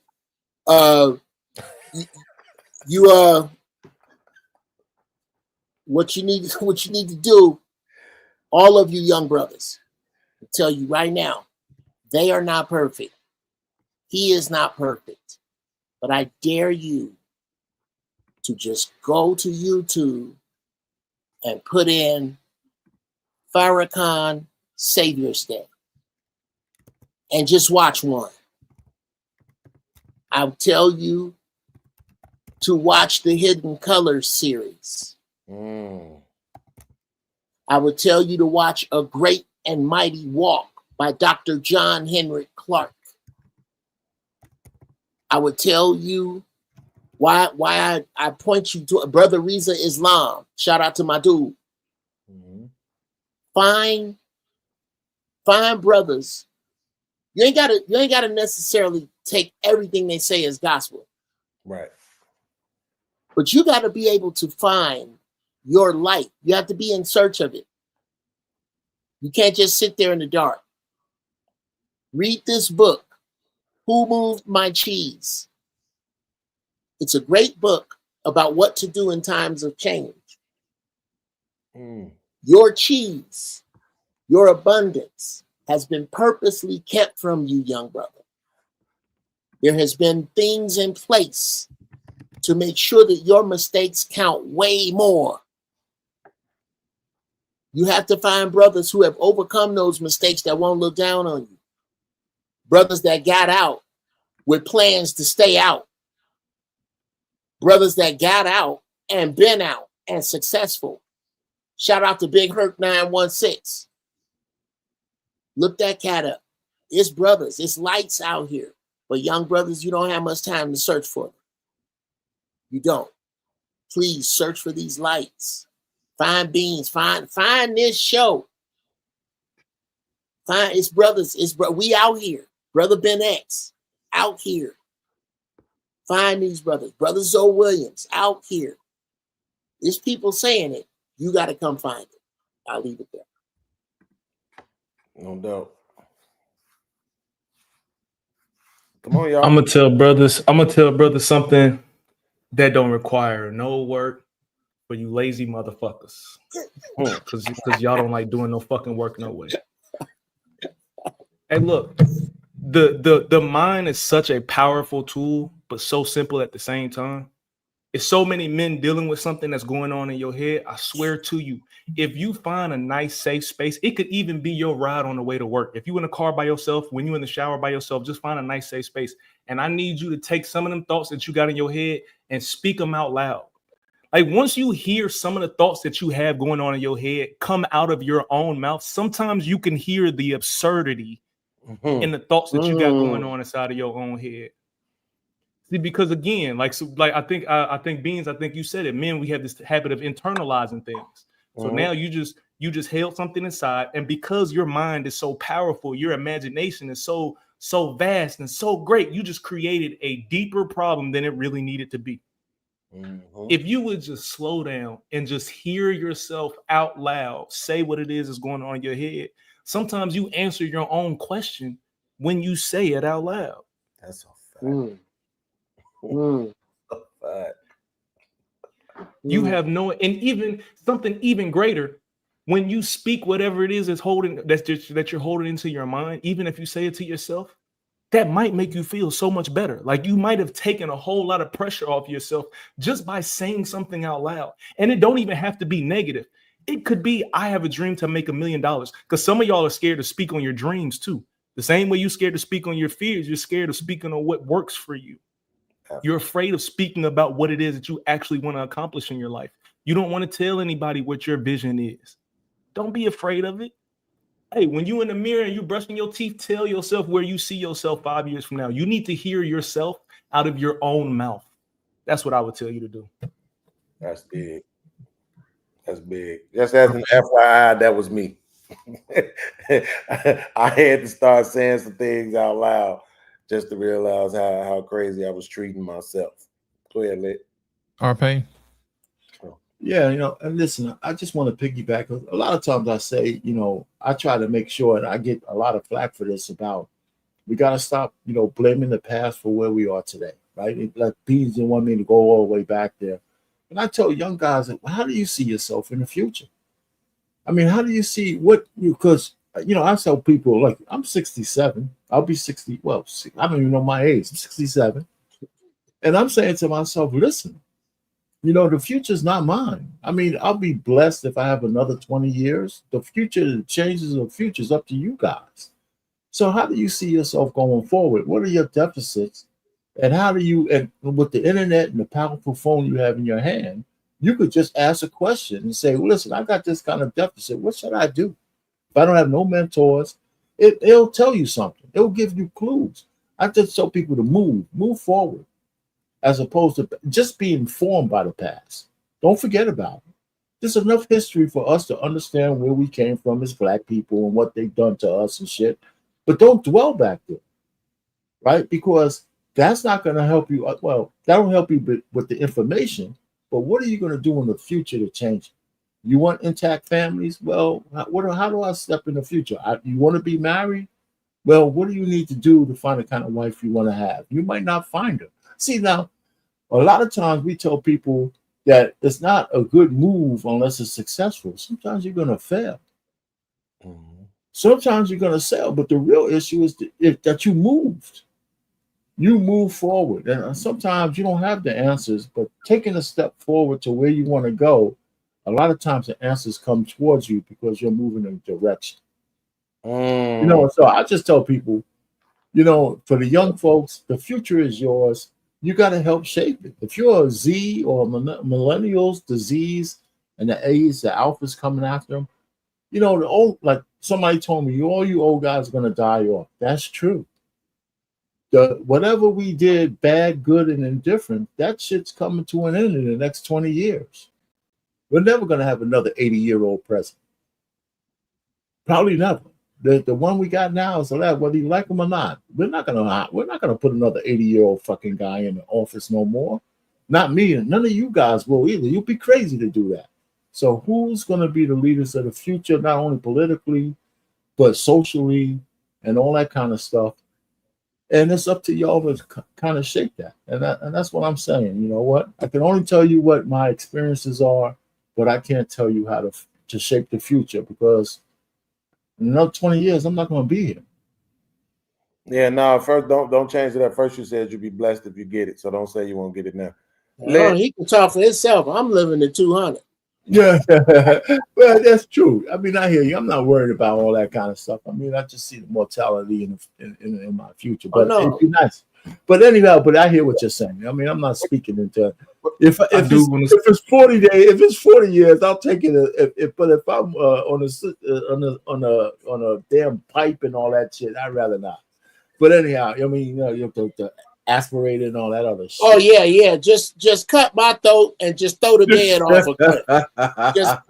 and set the bed on fire on the way down. No, but I do understand not speaking that shit into existence. Go ahead, 100. You say you like you. I do think. I just want to say for the record, while we still live, I think that's a great conversation to have, especially generationally. You know, mortality, black men, mortality, all of that. Because we all have a different vision of how long we're gonna be here. Yeah, and there are some that are younger than me that have a different expectation of how long they're gonna be here. So I think that's just wanted to say that. So let's do a real quick recap. I want to get. I'm gonna get Jenny. Go ahead, Jenny. I want to just do a real quick recap. So we got Farrakhan Savior's Day. We got the Hidden Color series, different things like that. We got Speak What You're Thinking Out Loud, right? Sometimes you need to say it out loud to either motivate yourself or find out how absurd you may be even being. You may be driving yourself crazy, right? And then we got Our Pain telling us, hey, listen, man, you have to move forward. I think that was really brilliant, man. You got to move forward. Sometimes the answers is in front of you, because if you like me, you're a person who lives in the past. I live in the past, which is part of the reason why I suffer so much torment, because I'm always reliving a lot of the trauma that I've been through, even though I try to find that peace from in the past as well. So I really don't listen to no new music. So those are the things that we got so far. So who's next? Those are good, man. Those are really good, man. I hope BM clips that up. This piece right here, clip that up, man. This whole piece.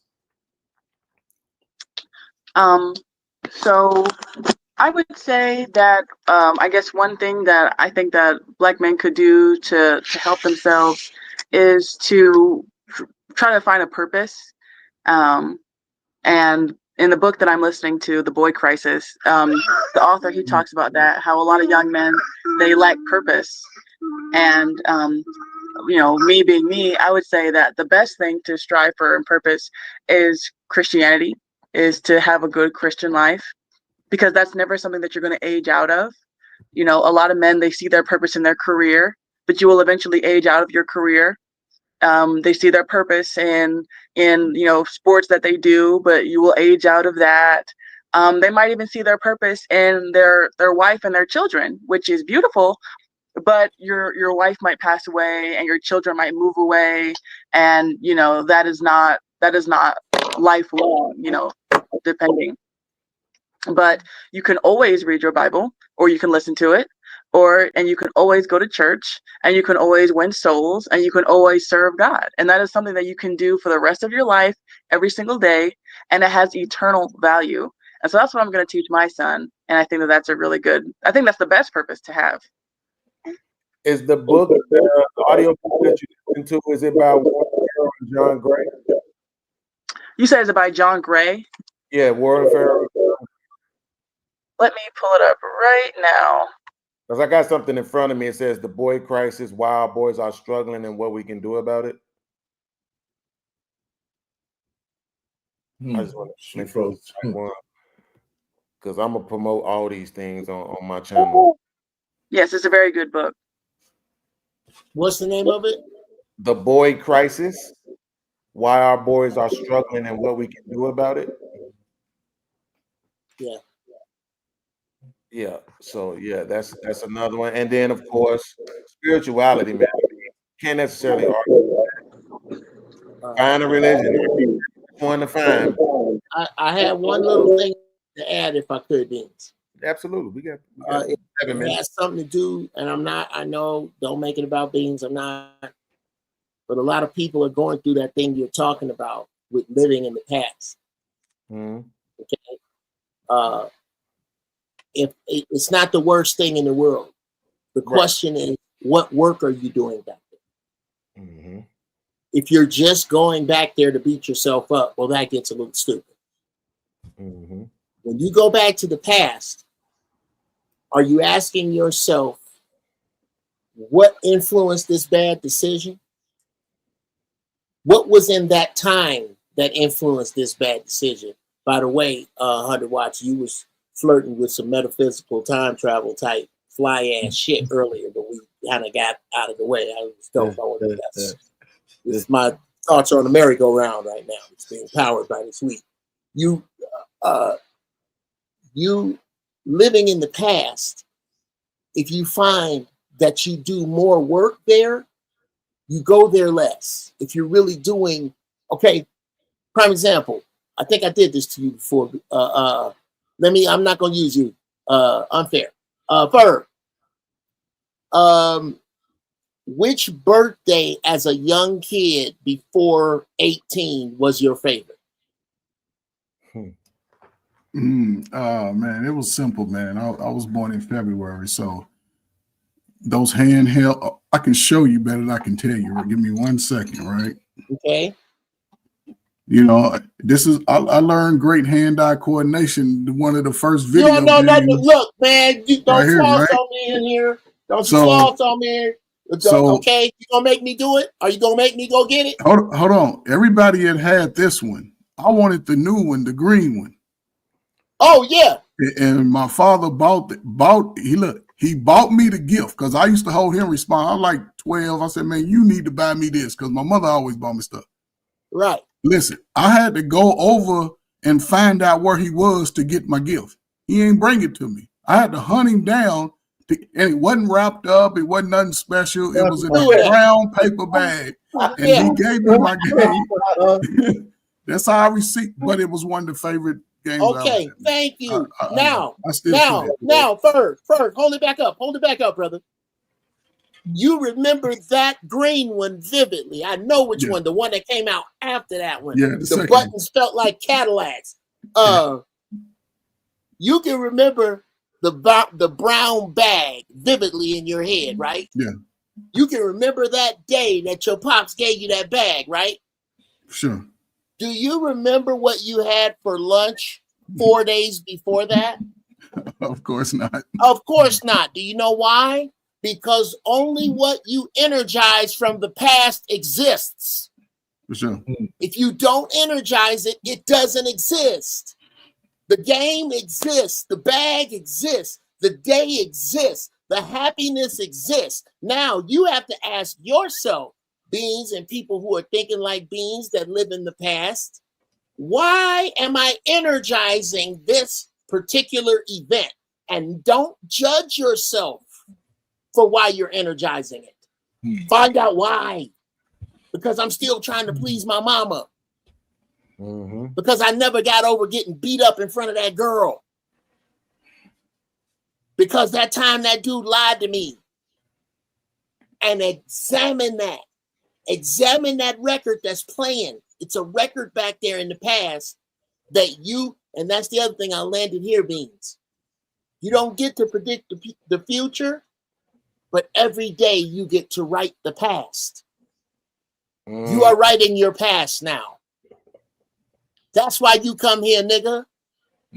For us. I can give you that so you can get it to dudes that won't listen to me.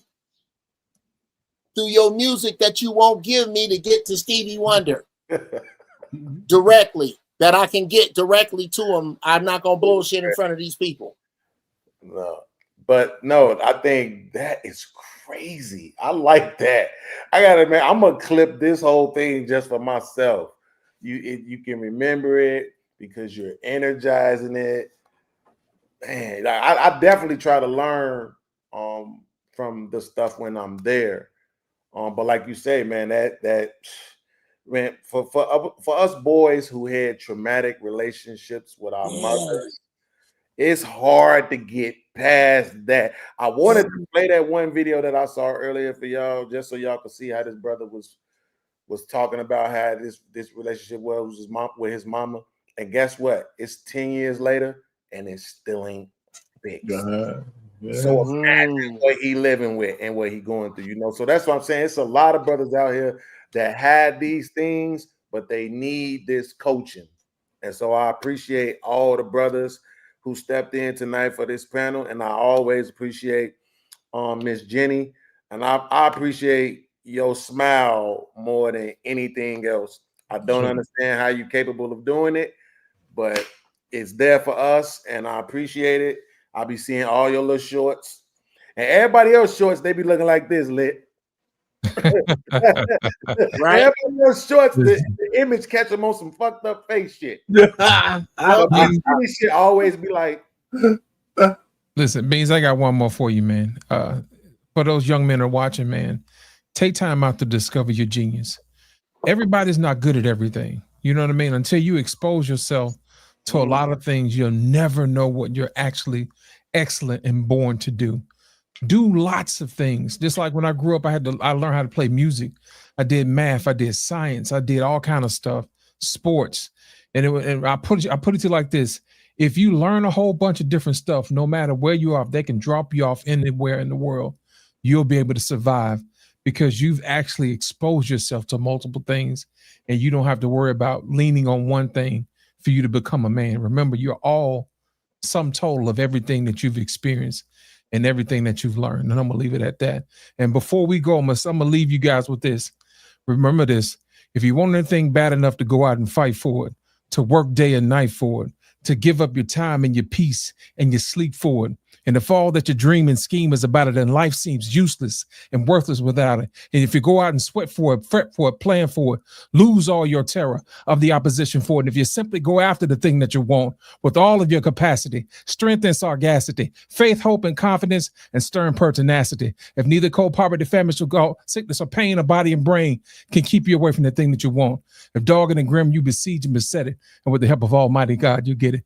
Beans, that's it for us tonight, man. Thank you, brother. We're going to get up out of here. Thanks so much, y'all, for another edition of the Black Man Unfiltered Network. Peace, good evening, and good night.